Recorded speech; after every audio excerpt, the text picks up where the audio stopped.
Ako si Ate Maria. Noong 2017, pagsabok ng Marawi Siege, ang Philippine Army ay nag-recruit ng mga kababaihan mula sa iba't ibang unit, na kung saan ako ay mula sa Armor Division na dating Mechanized Infantry Division. Tatlo kaming female soldier na napasama at nag-undergo ng 5 days training sa GHQ. Doon kami tinuruan ng cultural sensitivity at teach peace, build peace. Kasama ko, dapat doon, si Miracel Coquilla, na nauna sa akin doon sa Marawi. Kasi na-deploy na siya kaagad doon sa battle zone, sa ground zero. Kaya tatlo na lang kami ng mga senior ko ang na-deploy doon bilang isang hijab troopers. Kami ang pioneer ng hijab troopers, na kung saan hinati kami sa 3 platoon na nagtuturo kami ng teach peace, build peace sa bawat kabataan na tinatawag naming BACWIT or IDP nung kasagsagan ng Marawi Siege. Nung na-deploy ako noon, bagong promote pa lang ako as PFC. Nung time na yon, pressure din ako bilang isang anak kasi yung nanay ko, iiwan ko, isa rin siyang disabled. Pero, for the call of duty, kasi nanumpa ako kay Philippine Army, nasandalo ako, tinake ko as opportunity yung deployment ko sa Marawi.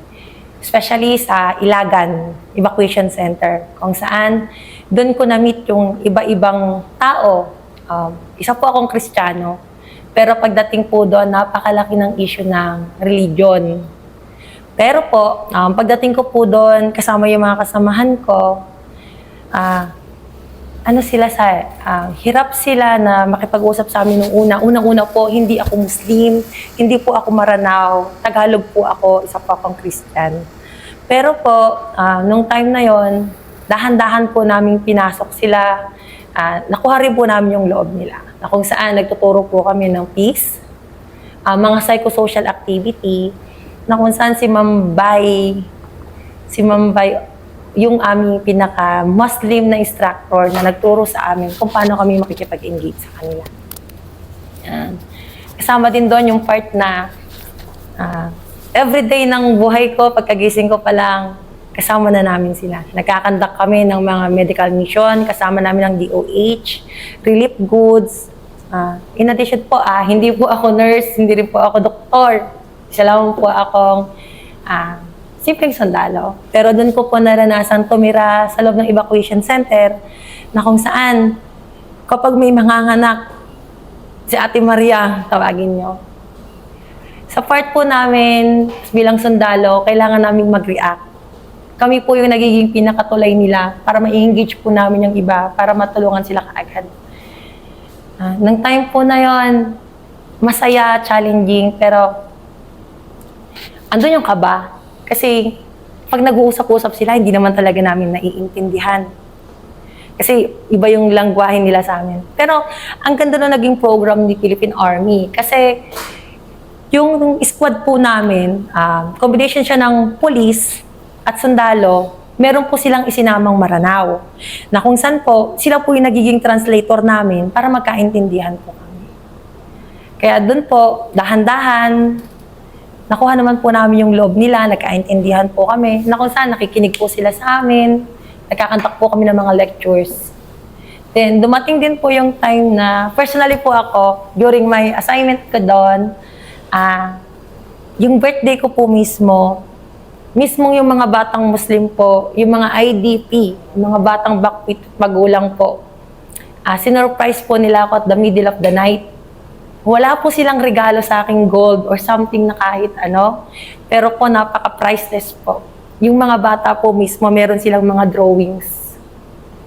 At sinasabi po nila doon na hero po ang Army. Si Ate Maria, hero.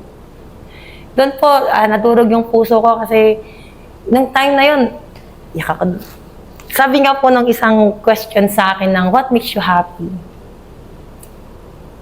Ang tanong sa akin, anong papasaya sa'yo? Simple lang po yung naging sagot ko that time.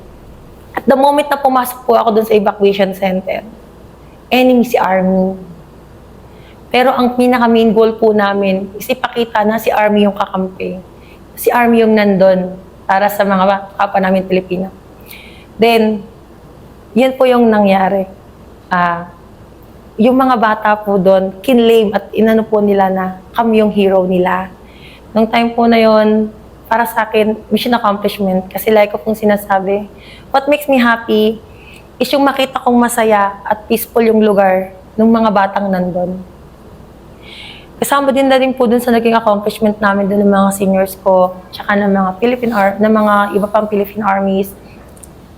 Yung Marawi song po, tulong-tulong po namin ginawa niya ng step. Meron po yung pinaka-sayaw na interpretative dance na kung saan piniperform po ng mga bata doon. Nung una po, ang hirap ituro kasi syempre po, bata pa po sila. Pero nagawa po nila, kasi siguro po sa tiwala na rin nila sa amin.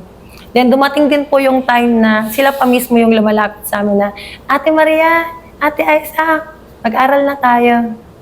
Ate Maria, mag-practice na tayo.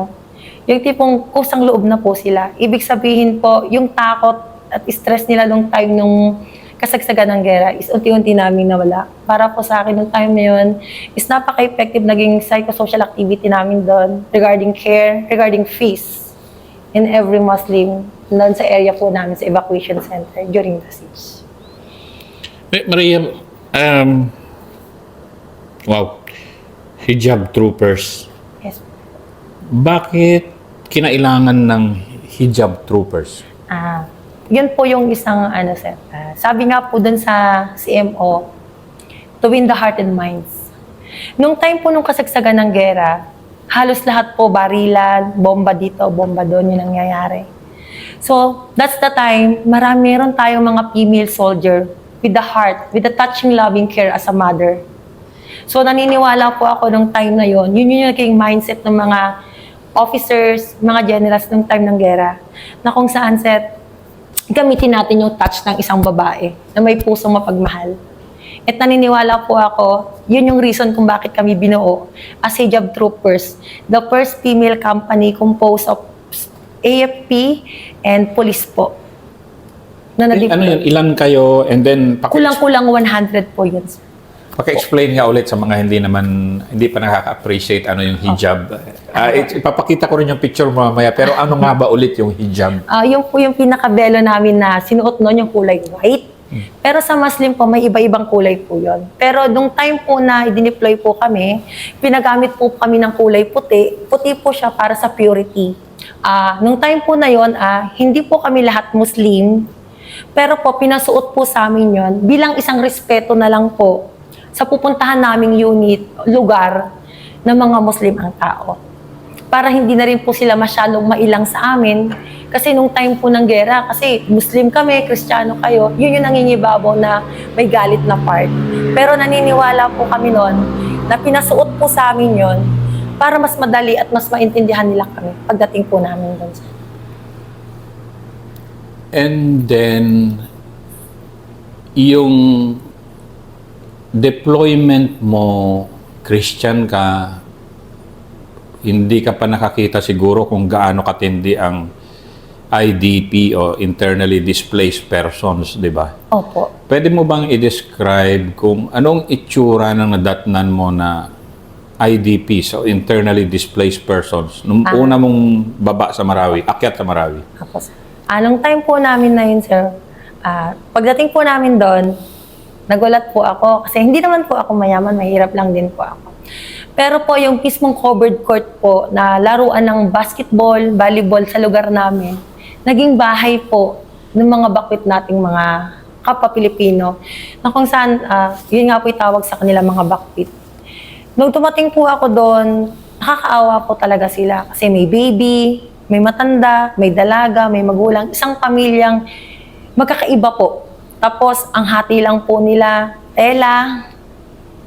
Tapos, may mga banig-banig po sila doon, may karton. Yun po yung naabutang kalagayan nila doon. Tapos, yung CR po nila, common CR. Tapos, may open area po doon kung saan sila maliligo. Tapos, may cover lang po na trapal. Kasi talaga po ang dating ko doon is for temporary shelter lang po nila gawa na kailangan mailipat lang po talaga sila at maalis po sila doon sa ground zero ng time na yun. estimate mo sa mga panahon na yon, gaano kadami yung IDP na nadatnan mo doon sa basketball court na yon? And marami kasi yun, di ba, na Opo, basketball court? iba-ibang lugar po yung mga evacuation center. Pero more or less po, nasa kulang-kulang 3,000 po yung mga tao doon. Kasama na po yung mga bata. 3,000. So, ibig Opo. sabihin yun yung maliban sa pakikipagbarilan ng tropa natin, kayo and other government agencies na kasama nyo had to deal with itong lahat ng internally displaced persons na Opo. sila talaga yung main victims nitong giyera. Opo. Kasi gawa nga po na sila po yung survival natin, mga survivor po during the siege. Kaya pagdating po doon, maganda na way na may DOH na po na nakaplastar. Tapos andyan po yung DSWD. Tapos may pinaka po ron, parang may pinaka part na yung simbahan po nila. May isang tent po doon po sila nagpe-pray. Everyday po, pag maga, may gabi, nagpe-pray po sila talaga. Makikita ko na, uma-attend din po ako personally, kahit Christian po ako. Nag-observe lang po ako. Pero nakikita ko po na kahit gano'n yung nangyari, lagi pa rin po silang nananampalataya kay Allah. And bilang isang tao at bilang isang babae nun, ano yung nakaantig ng puso mo rin sa mga unang araw mo doon? Itsura ng mga bata, matanda? Halos lahat talaga po nung time na yun, naaawa po talaga ako. Pero may isang family po doon na awang-awa po ako doon sa baby. Actually, binubuhat ko po talaga yun kasi iyak po talaga siya ng iyak. Sabi ko, bakit siya umiiyak? Nung time kasi po na yun, ang area po talaga ng Marawi is malamig. Kahit hindi po maligo ang tao, okay lang. Kasi ang lamig po talaga. Kaya nung nilipat po sila doon sa evacuation area namin, sa part ng Iligan, hindi po sila ganun sa kanilang hygiene. Kaya ako po mismo, nagturo po ako sa kanila doon. Yung baby po, kaya po pala siya iyak ng iyak is madumi yung kanyang tenga. Nilinis ko po yung bata. After ko po siyang malinis, nakatulog po yung bata. Ang sabi po ng magulang sa akin that time, may miracle daw po ako kasi napatahan ko yung anak niya, hindi niya na po alam yung gagawin niya. Kaya doon po, dahil sa nangyari na yon, ang ginawa ko po kinabukasan, ginausap ko po yung mga teams ko. Nagkandak po kami doon, nagligo, lahat po ng basic hygiene at itinuro po namin, itinap po namin ng DOH. Simpleng intervention lang na gano'n? Opo, sir. Nagagawa po namin yun doon, sir. Tapos pag after po nun, sir, may mga palaro kami, sir. Nagkakantak ako ng palaro doon, sir. Inaano ko sila, tawag po dito. After nung mga gagawin namin, may mga palaro. Kasi po, dinidistress namin yung, part po na kami psychological activity na kinakandak doon sa mga bata. Na kailangan nating mamuhay ng normal. Kahit na hindi talaga normal ang nangyari. Opo. Anong acceptance nila sa una sa mga ganun na interventions nyo? Adult, tsaka pakidiscuss mo separately yung adult tsaka children. Ano yung naging reactions nila sa mga una yung activities like palaro? Noong una po, ang hirap po. Kasi babae, lalaki, meron po silang, hindi mo ko dapat mahawakan. It's part of cultural activity. Kaya pagdating po dyan, like, may po ako, kunyari, pag meron pong relief goods na mga ibibigay, nagkakantak pa po ako ng formation, pinoform ko po sila, pang-army na style. Pa-form po tayo, isang dipa, yan. Hiwalay po yung pila ng babae sa lalaki. As part po na nire-respeto namin yung kanilang culture. Kasi yung outing silat po, bawal. So, para po maigalang namin sila, ganyan po. Pati din po sa bata. Yan. Tapos po, pag nakapila na po sila, kung ngayon po yung hinahati po namin yung activity, una lalaki, after babae, una babae, una lalaki. Para po, ma-organize po siya. Pag umaga po, bata. Pag hapon po, matatanda. Even po sa pagkakape, pag umaga, pag nagwawalis na po sila, tinuruan din po namin sila. Kumaga po, from Rabi, binaba po kasi natin sila doon sa lugar na nag-a-adjust din po sila. Iligan kasi talagang syudad na syudad. Opo, pero evacuation center po yung area nila. Oh. Kasi maalala ko tuloy yung intervention din ng Mechanized Infantry Battalion din ni under kay Colonel Baluyot noon after Sendong, kasi nandun ako after Sendong and then evacuation centers doon, pero yung the same din kasi yung stress na dinaanan nila, although hindi kasing prolonged nung Marawi na ilang buwan nyo talaga At one point ba meron din nag-resist sa ginagawa nyo? Culturally and religious grounds or cultural grounds. Meron din ba yung hindi pwede, ganon? Noong unang-una po.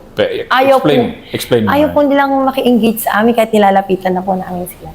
Hindi po sila, ayaw po, parang alayo ng distansya talaga.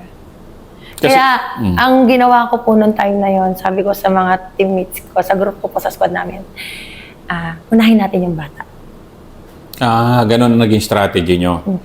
Kaya kung yung mga messages po sa akin ng magulang, yung nagawa nyo para sa anak namin, hindi namin matutumbasan. Yun yung naging entry point nyo pala? Opo. Yun po yung entry point, yung mga bata. Kami po mismo yung nag-aano dun sa mga bata. Hanggang sa, yung mga magulang po nila, nagpapasalamat na sa amin. Pero po nung time na yon, nakikipaglaro-laro lang po muna kami. Yung parang normal lang po na civilian din kami doon. Ako ate, kapatid ko kayo. Pero suot po namin yung uniform namin, yung old uniform. Yung BDE. Nung una nga po, takot talaga sila dun sa uniform. Kalaban daw po uniform na yun. I can really say that kasi Islamic City yung Marawi for the longest time, and kahit nung panahon namin kahit military ka hindi ka basta makapasok sa Marawi and talagang 99% Muslims so hindi sila sanay na may kahalubilo na Christian. Opo. So yung barrier na yon, gaano nyo katagal sinurmount yon? Kasi ilang linggo nyo bago napaamo yung mga bata na maging kalaro na kayo? Ako po talaga nung time na yon, wala pang 1 week yung mga bata. Nakuha mo? Opo. Naglaro po muna kami. Ano po yan, para lang po talaga akong bata na nakijoin sa kanila. Yun po yung sabi ko na, doon tayo lumugar sa mga bata. Maiintindihan nila tayo. Paglaro tayo sa kanila. Saglalaro lang po kami. Pero especially, unang ako yung mga batang babae. Tapos nung Ate Maria. Tapos may mga flowers po, naggagawa kami. Yung kwintas-kwintas. Tapos nung na pong ganyan, dumating na yung time na umaga, sinusuotan na nila ako ng kwintas. Binibigay na po nila sa akin yung kwintas. Pag, po yan, every morning po, pupunta kami dyan sa loob. Po namin yan everyday, kasi namuhay po kami, kasama sila. I see. Yun po. Ito po yung evacuation center. May isa po ditong, may police po kaming kasama dito na building po siya na parang barangay hall. Doon po kami natutulog. Lang din po kami. Isang kwarto po, open din po na ganito. Beddings lang din po kami. As part ng deployment po namin. Basta po may isang CR, okay na po kami doon. So, na-appreciate nila talaga yung nyo? Namuhay po kami na pulis at sundalo na same lang sa kanila. Ako po, sabi ko nga, nung time na yon, Christian ako, hindi po ako nag-ulam ng baboy. Opo. Kasi po, yung gagamitin ko sa pagluluto, gagamitin din ng kasamahan kong sundalong pulis na Muslim. Kaya kami pong mga sundalo, hindi po kami nagpo-pork. Respeto namin doon sa katrabaho namin. At the same time, doon sa paligid po, kung nasan po kami. Tapos dumating po yung time, umaga, papasok po kami doon. Yan. Ganun po, makipagkwentuhan po kami sa kanila. At what point mo masabi na nagiging successful na kayo sa mission nyo as hijab troopers? Para po sa akin nung time na yung mga bata malapit na sa amin, then nare-recognize na po kami ng mga magulang nila na hindi kami kalaban. Yung time na nakikita po nila na may malasakit kami dun sa mga anak nila bilang mga babae po. Doon ko po masasabing naging accomplishment na namin po yon. Kasi nung time po na pag nandun kami sa loob po, nakikipagkwentuhan po kami sa mga magulang na ganito po yung gusto namin, na sana po ganito yung gawin natin, tulungan niyo po kami. Then, pumapayag naman po sila. Dumating din po kami dun sa time na nagkaroon na po kami ng IDP's Got Talent. Yung mga talent po ng mga bata. Opo, sir. IDP, Got Talent. Opo. Talagang inano po namin yun. Inano namin sila. Kasi po, yung mga marana, mahilig po silang mag-ayos ng mukha. May mga lipstick po sila, saka may mga kilay po sila. Ngayon po, gumawa po kami ng search. Nag-search po kami sa loob ng evacuation center. Ginawa po namin yung, kumaga po parang, malungkot yung lugar. Bakit mo hayaang maging malungkot? Halika, tignan natin yung masayang part. May purpose si Allah kung ba't nangyari ang lahat. Yan po yung lagi ko sinasabi sa kanila. Baka po, ito yung way para mas magkaintindihan tayo. Disregard yung Christian kami, Muslim po kayo. Ang point po dito, buhay pa po tayo. Gawin po natin peaceful at masaya. So, payag naman po sila. Kaya po yun, sinasabi ko, nung time na yun, kasama ng mga member ko, kasi junior lang din po ako, meron pa akong squad leader. Sabi niya, accomplishment na to. Kasi nakikita na natin na nagiging okay sila. Hindi na sila malungkot, hindi na sila iyak. May part po kasi doon na makikita may tulala na lang. Ano yung mga hindi mo makalimutan na the worst na itsura ng isang internally displaced person? Na, yun nga, sabi mo tulala. Ano yung mga hindi mo pa... Tulala sila nun po. Yung hygiene talaga po nila yung mga bata, madudusing. Kasi magulo pa po nung dumating kami unang-una dun yung itsura po nila. So, yun po yung masabi ko na, maano po kasi talaga ako sa bata. Gusto ko yung bata malinis, ganyan. Feeling ko nung time na yon, naaasiwa sila sa sarili nila, hindi sila okay, hindi sila comfortable, na gano'n yung kalagayan nila. Yung parang yung privacy po nila is nawala. Pero for the meantime lang naman po, kasi talagang ginawa naman din po ng paraan ng Philippine Army na ma-relocate. Nung ma-relocate sila.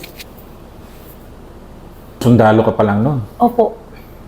Kaka-promote ko pong PFC. Anong feeling mo nun? Nung una po, sabi ko nga po Kasi bagong sundalo ko nun Pumasok kang sundalo para magsilbi at magkatrabaho, di ba? Pero pinasok ka sa isang mundo na tingin ko naman hindi mo in-imagine na magiging ganun ang una mong papel. Magkaiba, batching kayo ni Miracel Coquilla. Opo. Siya nandun na sa ground zero, Opo.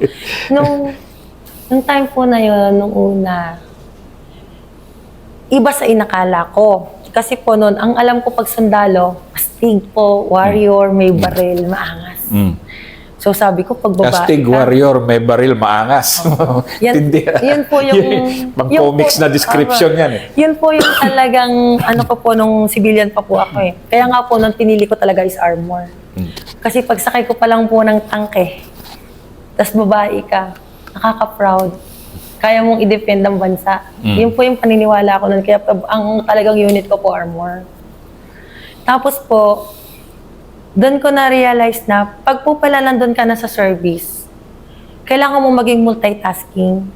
Hindi po pala kailangan isa lang yung kaya mong gawin. So, yung inaakala kong astig na may baril lang po ako that time, may iba palang masasabi mo pa rin sundalo sa ibang image naman. At yung time po na yun na nga po yun naging hijab troopers po kami. Na hindi po pala kami makikigera. Isusuot ko po pala yung white ko na hijab. Magli-lipstick din po pala ako kahit sundalo ako. At makikipag-join po ako sa kanila. Ano yung nagpataba ng puso mo during 3 years, ilang buwan kayo doon as hijab troopers? Mga 4 months na yun. Ano yung sa 4 months na yun, ano yung parang, ngayon, obviously happy ka dito sa aviation regiment. Opo. Pero parang ibang-iba yung mundo. Dito kasi puro halos magkakapareho na lahat di ba? Opo. Doon kasi ibang-iba yung mundo na nandun. Ano yung fulfillment mo na nandun ka, na batang-bata ka sa serbisyo at nagagawa mo yung ganun for a specific group ng, especially nga Muslim children? Opo. Para po sa akin, yung masasabi ko nagpataba ng puso ko doon is yung makita ko yung mga bata doon na nakangiti po sila sa amin. Nung dumating kami na nakasimangot, galit, tapos nung nagtagal-tagal na po kami doon, Yung nakangiti na po sila, pag nakikita na po nila ako, niyayakap po ako ng mga bata doon. Nung time po na yon, yun po yung masasabi ko nagpapataba ng puso ko kasi para po sa akin, yung future nila nakikita nila sa amin. Nalaliwanagan ulit yung buhay nila sa kabila nung nangyari doon sa gera. Na na-enlighten sila na may pag-asa pa. Kasi ang source of conflict ko minsan, kung pareho kayong may armas sana, may armas sila, may armas kayo, sigurado, di ba? Opo. Pareho kayong walang armas. I Opo. mean, sundalo kayo, para wala man kayo Wala talaga po. armas nun. Wala po kaming baril man. May baril po kami sa security lang. Pero po kami, the moment na nag-hijab po kami, wala po talaga kaming hawak na kahit anong deadly weapon. As part po ng paggalang namin sa culture nila. Kaya po, nung fulfillment ko po yun sa sarili ko nung na-assign ako doon. Kasi challenging siya. Kinaya naman po namin. Pero, tawag dito, nandun yung swerte ba to kasi napunta ako dito. Pero like ko po kasing sinasabi, sundalo ako, Call of Duty, opportunity to, hindi hindrance na naging babae ako para ma-deploy ako. Yun po kasi like ko sinasabi. Private pa lang po ako, yung sergeant major ko po, actually retired na rin yun siya ngayon. Sabi niya sa akin, know your job, do your job, and love your job. Nung na-deploy po ako doon, inalam ko kung ano yung trabaho ko. At ang trabaho ko po is psychosocial activity yung mga bata sa paligid ko, yung mga taong nandun, yung mga bakwit na nandun. Ginawa ko po yun, kasama ko yung mga member ko. At higit sa lahat po, minahal ko po yun. Ginamit ko po yung puso ko doon. Kaya masasabi ko po, nung mismong birthday ko po, doon ko masasabi na officer lang ang minaman niya, Nita. Doon ko po naranasan. Sila mismo yung pumunta doon sa akin. At the 12 midnight, kinakantahan po nila ako ng happy birthday song. Si Ate Maria nila. Si Ate Maria po nila. Kaya po sabi ko, effective ang CMO natin dito. Kasi hindi nila yun normally ginagawa, pero ginawa nila yun sa atin. At kinonsider po nila kami as hero. Kasi all-female hijab troops And then sinasabi mo ngayon na napaka-intense ng naitulong na ganon. Kasi yung mga bata na ganon, na nabigyan nyo ng intervention na ganon, forever yun kasi kasi tinitingnan natin ngayon long-term peace, Opo. di ba? Long-term na kalayaan. And sometimes kasi, all it takes is may mag-open ng mind Opo. ng sa tingin mo, yung ginawa ng hijab troopers doon, na all-female hijab troopers, naka-open ng mind ng... Kasi nandun nga ako noong 2000 and hindi open society ang Marawi. Opo. Hindi talaga. So, nung ginawa nyong ganun, na-open nyo sa tingin nyo? Yung... Para po sa akin. Opo. Nung time po na yun, para po sa akin. Especially po dun sa area namin, para po sa akin. Opo. Tinuruan po namin sila. Every day po yun, meron kaming lecture about peace. About peace? Opo, about peace. At ano yung bring ni Army para sa kanila po palagi.